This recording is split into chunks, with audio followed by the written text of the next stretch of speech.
Bonjour et bienvenue sur l'Argus.fr pour la présentation du Skoda Kodiaq. Alors ce grand SUV de 4,70 m est très proche du Vision S que l'on a découvert au Salon de Genève en 2016.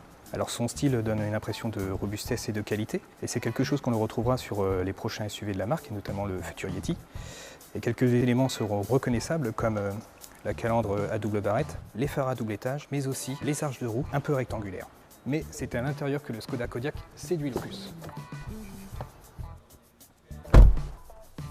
Alors première bonne impression quand on s'installe à bord du Kodiaq, c'est sa position de conduite, on est parfaitement bien installé. On a également affaire à une planche de bord plutôt bien faite, bien construite, bien finie, avec un style assez robuste comme on peut retrouver à l'extérieur du véhicule.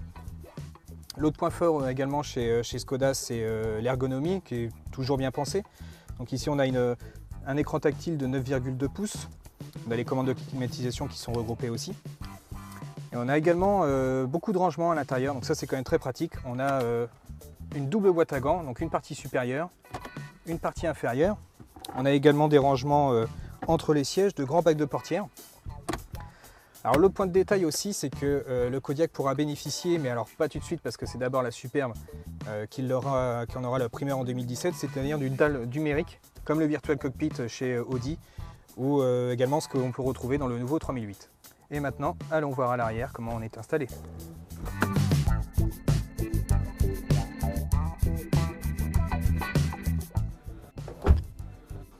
Alors à l'arrière également, on est très bien installé. Il y a beaucoup de place pour les jambes. Également une garde au toit qui est très bonne, de la largeur.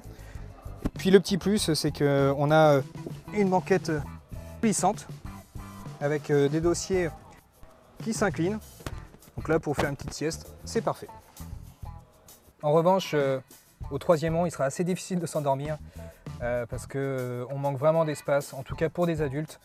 L'espace aux jambes est assez réduit, la largeur également, et puis on est assis beaucoup trop bas.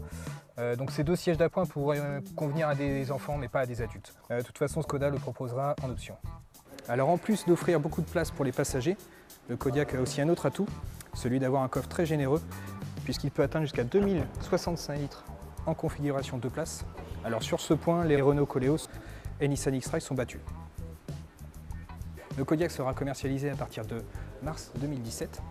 Alors sa gamme se composera de 4 moteurs, 2 moteurs à essence, 2 moteurs diesel, avec 2 types de transmission, 4.2 ou 4.4.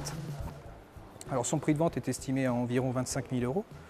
Alors c'est clair qu'à ce tarif, le Nissan X-Trail, mais aussi les Renault Koleos et le Peugeot 5008 ont de quoi s'inquiéter. Alors en attendant les premiers essais en novembre, rendez-vous sur les réseaux sociaux et sur l'Argus.fr. Au revoir.